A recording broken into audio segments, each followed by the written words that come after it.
What's up everybody, Kinetic here, and welcome back to Diablo 3 Reaper of Souls. Season 2 is underway, and already it's off to a pretty interesting start, I think. For one, within about, I think 12 hours or something like that of the season starting, there was a server-wide message on the Americas saying that a group of players had already completed a rank 35 Greater Rift in the season, which is, that's pretty amazing to say the least, I think. To be able to get that fast in terms of levels, get gear and stuff like that, and complete a Greater Rift of that rank is, yeah, that's a lot of work, I think. Unless, of course, they exploited. I'm not saying that they did, and I really hope that they didn't. But, you know, unfortunately, it's an all too common occurrence now, it feels like. And Diablo 3 is without exception that there's a lot of players in gaming now that just seem like they have absolutely no shame when it comes to taking. Okay, shortcuts aren't a big deal. I have nothing against taking shortcuts, but a lot of people think shortcuts and exploits are kind of one and the same, and they're really, really not. And there were quite a few people, I'm not going to name names or anything like that or whatever, that were in Season 1 and exploiting things that Blizzard overlooked in order to gain experience, for example, really quickly, Paragon levels and whatnot in Season 1. And that's unfortunate, I think, that players can't seem to have enough self-control, discipline to not do things like that. I don't know, maybe I'm just old-fashioned like that. Again, I don't think there's anything wrong with taking shortcuts, but if you're intentionally taking advantage of a loophole that's that is, you know, not intended by the game developer in order to get higher faster than other people in a competitive, I'm having a hard time formulating my words here, in a competitive environment, then I think that's, you know, I think that's wrong. I think most people will agree that's wrong as well. And you could argue that Diablo 3 isn't even a competitive game, but isn't that what we have ladders for, in order to create a sense of competition, right? I think that there is competition, and ladders certainly are a legitimate form of competition. So when people cheat, basically, in order to get higher on the ladders faster or whatever than the next guy, then, you know, that's wrong. There's something wrong with that. But I digress. I think that I'm going to give these guys the benefit of the doubt. Congratulations on your achievement, if you happen to be watching this video, for completing those greater rifts in such a short time. That's really cool. Me, I'm a very different, I guess, type of player. Like I said, kind of, I guess, a bit old school in my ways, and I'm really in no rush either. As you can see, I'm only level 38 here in Season 2 on my hardcore Witch Doctor. Just killed Adria there. That's pretty cool.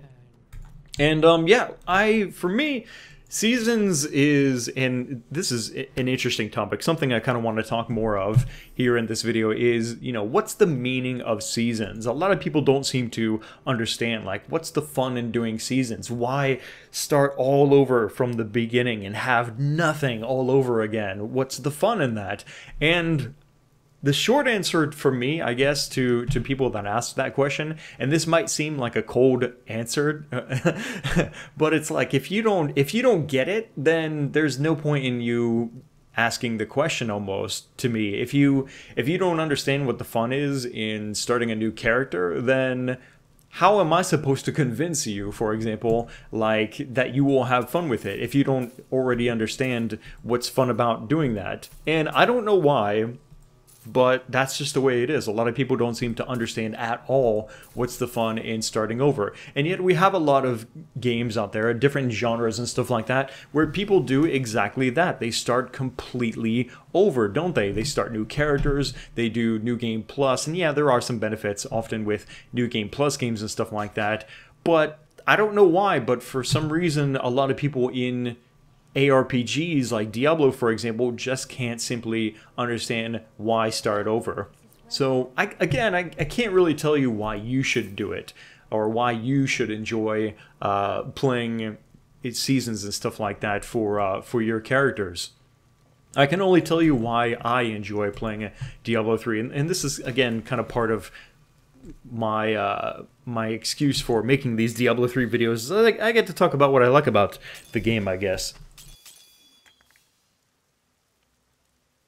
For me, okay, Diablo 3 as a whole is a lot of fun because I play a lot of different characters. I play every character, actually, so I have a lot of things to progress in. There's a lot of different gear that I'm looking for, different builds that I want to try out and stuff like that. And for me, Seasons is actually another means of me accomplishing that in a different way, with a different kind of flavor to it. For one, in non-seasons, I don't play hardcore, but what I do here in the seasons is I make hardcore characters. I did make hardcore characters before seasons started, but it's kind of like my thing now that every time there's a new season, I start up a new hardcore character and try to advance in that class. Like, for example, in Season 1, I already had a level 70 quite well geared Crusader in normal, but in Season 1 I was like, you know what, I want to make a hardcore Crusader, and I'm gonna do it like with a different build that I can, with different kind of skills and passives and stuff like that, and really just try to make as different of an experience of it as I possibly can. And it really worked. Like, for a while there, I was trying to use really different skills than what I was doing normally with my Crusader, kind of forcing myself to experiment with different things. The flavor of being in hardcore certainly made it exciting and different in its own way. And yeah, for a while it was like that. It was really quite fun and unique of an experience. And then I found Fate of the Fell, and I ended up right back into the shotgun Crusader build that I was using on non-season and normal. And that, you know, that's just kind of what happened or whatever. Something may or may not like that happened here for my my Witch Doctor. I'm kind of hoping not, because again, that's what's making it fun for me. Like, for example, if you look at my skills, right? Almost all of these, in fact, I would say like only 2 of these skills I'm quite familiar with and maybe use in my main Witch Doctor build. I think I am still using Fire Bats, the Vampire Bats as well. For my normal Witch Doctor, I'm using Zombie Dogs with the Tall Man's Finger. But all of these others, the primary, the secondary, Haunt, Spirit Barrage, and stuff like that. Even some of these passives I don't even normally use, and so it's creating something different for me to experiment with. Normally, like for example, if I am going to take a primary, I like to bring Poison Darts and Splinters, because it's a really rapid single target burn down that gets you your mana back fast. Firebombs are kind of fun, and they actually help you with breaking, like, for example, jars and stuff like that in the Cemetery in Reaper of Souls, or in who is it? Luaric's Tomb, right? And stuff like that. There's jars all over the place. So that's kind of cool. Grasp of the Dead, I have kind of used it in the past, but now it's actually becoming almost like a focus for this build that I'm using. Same thing with Haunt. I barely used it before. Now it's a big part of my build. And even Spirit Barrage. So as a whole, these skills here are quite different and almost foreign to me in some way that is making me play different. Even though it's the same class that I've pretty much been maining now for months, it's something really different, so it's quite fun. Now, yes, I do have Zombie Dogs, and the reason why I will probably almost always take Zombie Dogs for my Witch Doctor is because they make for a great distraction. I don't really like kiting. I don't necessarily want to face tank either, but I like to, you know, stand and play kind of aggressively almost with all my characters in almost every game. And Zombie Dogs, like I said, they make for a good distraction that allows me to run around a little bit more freely without having to constantly dodge the enemy's attacks and stuff like that. The Fire Bats, now, I was completely not going to use this. I swear, I was like, okay, I'm not using Fire Bats when I make this hardcore character. But then I ended up doing it anyway. And the reason for that is because I've taken up using Pierce the Veil. Not Veil, right? Veil. Pierce the Veil. All of your damage is increased by 20%, but your mana costs are increased by 30%. What does that have to do with Fire Bats? Well, the rune Vampire Bats, what it does is it means that you have only an initial cost for your fire bats. Normally what you do is you have an initial cost and then you continue to cast it, right? Just like this. And as you hold down the skill and continue casting it, it costs you more and more mana. With this rune, it doesn't do that. So what I'm getting now is I'm getting an even more powerful fire bats with vampire bats, just the initial cost, no channeling costs, 20% increased damage, right? For that. Yes, it's 30% on top of the 225 here, but fire bats in general are one of the most powerful skills, I think, personally. Now with Pierce the Veil, it's even more powerful. And actually, you know, really, of course, this isn't just for the fire bats. This is working really well with all of my skills in general. And if anything, I think it's almost providing me a little bit of a challenge as well for playing this build, because 30% mana increase is pretty serious. Basically, I have enough mana right now to cast Haunt, Spirit Barrage, Grasp of the Dead, and maybe if I'm not completely empty, then I can go ahead and use Fire Bats. And that, again, that's the genius of using the Vampire Bats rune, because I don't have to worry about a constant mana cost after that. So I'll go like bing, bing, bing. Okay, well, it's not doing it because I have nothing to kill. Let's actually go fight something, and you'll see what I mean. Those guys will die to the furnace. Or whatever the hell those things are called. Let's see if we can find something significant. I usually play like this too. I like to run around, try to gather up a bunch of enemies, and then burn them down like so. Okay, so there we go. Bing, bing, bing, and there we go. I had just enough mana. Did you watch my mana there? I pretty much had just enough mana to cast my fire bats after casting those first three abilities: Haunt, Spirit Barrage, and Grasp of the Dead. Let's gather up some more, do it again. Alright, here we go.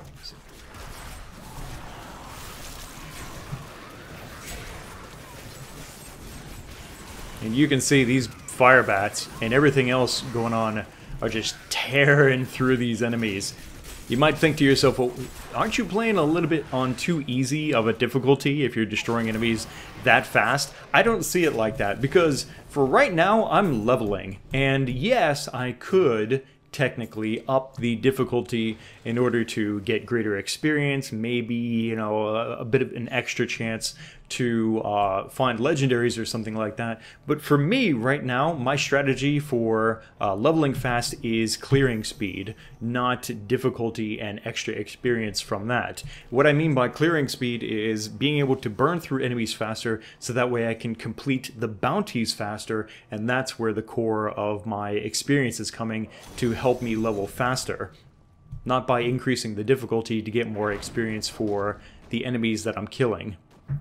I hope that makes sense. Also, that allows me, just in general, to get a lot more bounty bags faster as well, like per hour. If I sit here and really focus and not do commentary and stuff like that, I can burn through these bounties really quickly and in a very short amount of time be able to do 5 bounties and get my bounty chest, which will get me my keys, for example, for rifts, which will maybe get me a legendary or something like that, that I might be able to wear, or I might be able to use the brimstone to craft with, or something like that. Ooh, this should be fun.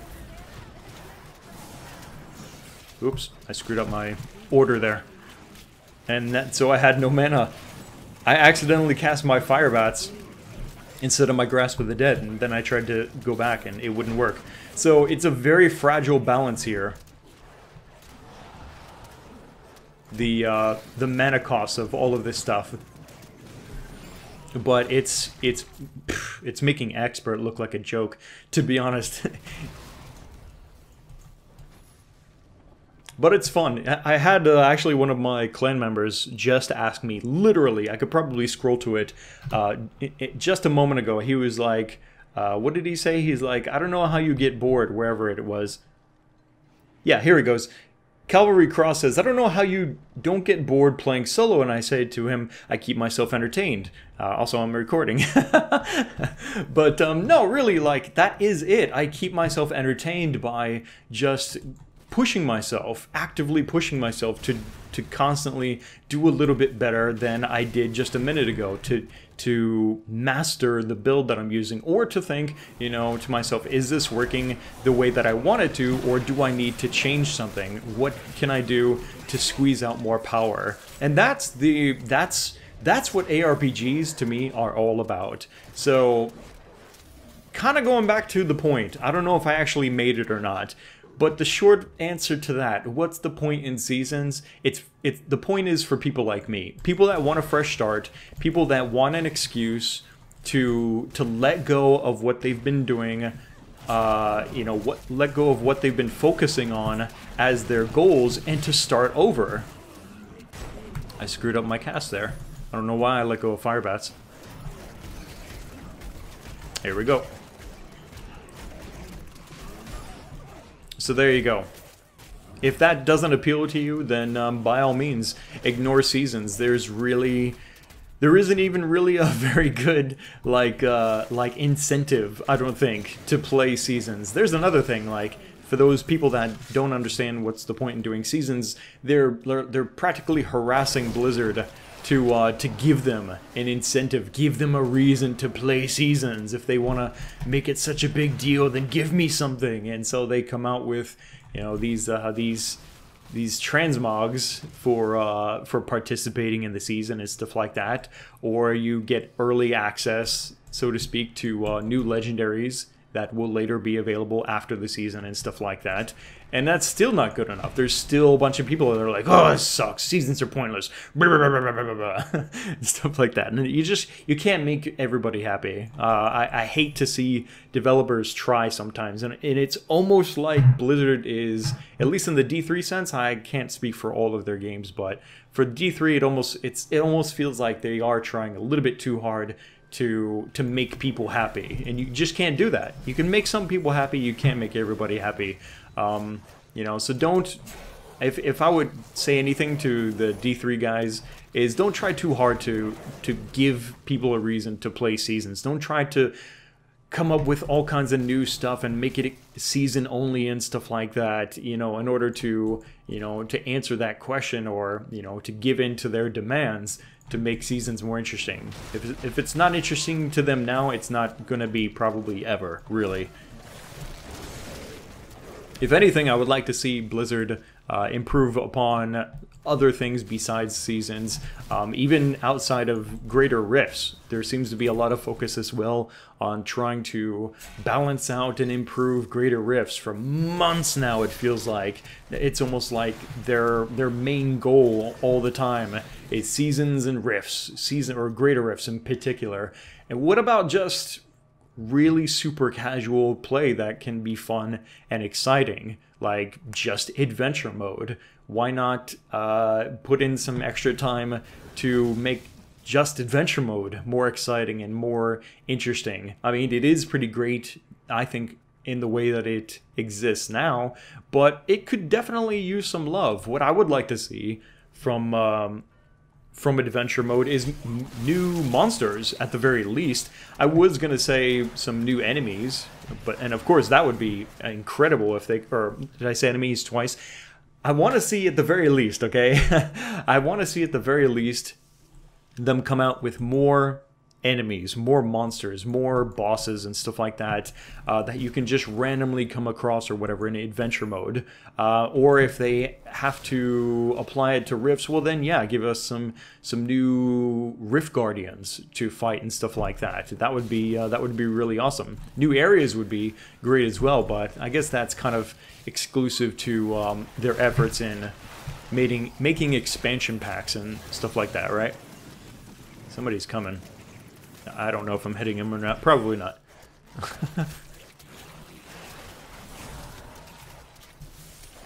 I can't remember if I made a mention of this or not here in this video, but I did have, unfortunately, a hardcore death very early here in Season 2. It's unfortunate because it's a lesson that I've learned before, but for some reason forgot here at the beginning of Season 2. And the lesson is, Frozen sucks. Frozen, for whatever reason, I think personally is overpowered at lower levels. It's not really that bad later on, even with a combination of other affixes and stuff like that that you get with different champion groups. You know, there may be Frozen Pulse, Waller, Vortex, and stuff like that, and I can escape that. I can live through that for some reason without too much of an issue at higher levels, but at lower levels it just sucks because there's so many enemies that for some reason spam the shit out of it when you're only like in your teens. And that's what happened with my first witch doctor here in season 2.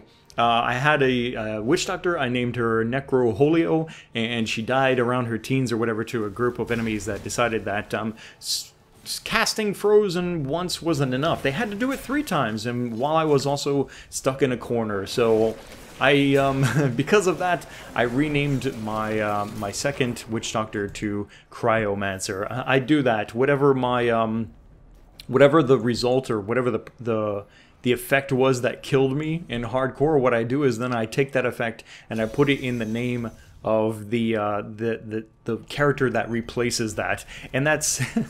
It's funny because it's been Frozen both times. My first hardcore character was a monk, and he died to Frozen in a kind of a similar situation. And so when I remade my monk, I called him Monksicle. So yeah, that happened to me, and I'm not the only one that that died early on here in season 2. Buddy of mine, Mike on the couch, had a few unfortunate hardcore deaths as he was trying to level up.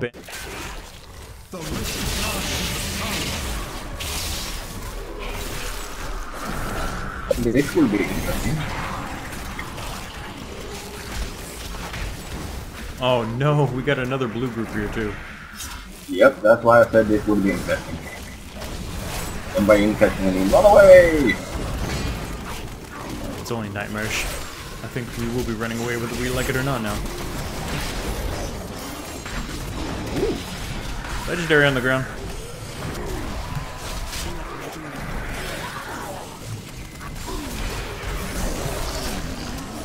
You didn't seriously bring another one, did you? Nope. With Arcane? Are you kidding me, Mike? Fuck! No, Mike! Well, back to the bridge for me.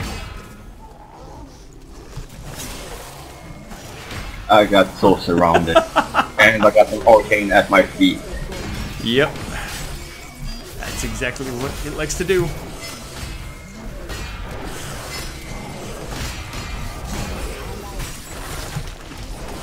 I think that's also the fun thing about hardcore, personally for me, is it teaches you things that normal wouldn't teach you about the game, about your playstyle, about your class, the skills that you're using and stuff like that. I learn more, it feels like sometimes, from playing hardcore than I do playing normal, because there is that permadeath, and it really makes you think a little bit more critically about what you're using and why you're using it, and is it good. And I don't often play like that in a lot of games. Usually fun is more important than functionality to me. But in Diablo 3, I definitely find myself getting pushed. Admittedly, I find it pleasurable too, to be pushed a little bit more in the realm of min-maxing and stuff like that, and making sure that my builds are, you know, as if it, for whatever combination of skills that it's going to be, and it's probably not an optimal combination of skills, at least I have to try and pick the right runes, you know what I mean, to make sure that I'm getting the most out of the skills that I am just choosing to work with. But anyway, guys, I think that I think I've rambled on long enough here in this video. I just wanted to share some thoughts about things regarding seasons, and a little bit of a kind of a, you know, progress report, I guess, for here in Season 2. I hope to continue to do these at least on, say, a weekly basis or something like that for Diablo. I am still trying to do a lot of other content, so I think that's about as good that it's going to get. If I stop doing a lot of other content for a lot of MMOs that currently I've got going on right now, then who knows? And also a big part, like I've said before, is it's up to you guys. You know, if you want to see more Diablo 3 content, I'm more than happy to provide it for you, because like I said in that video recently, I'm a huge fan of Diablo as a whole, and it's fun to me. It's a lot of fun to play this game and to be able to share my enthusiasm and my passion for this game. So let me know what you guys think in the comments section below about the things that I rambled on about here in this video regarding seasons and whatnot, and yeah, click the like button to support more Diablo 3 videos in the future. Stay subscribed. Diablo 3 and more videos from other games are coming up soon. Thanks again for watching. My name is Kinetic, and I will see you next time.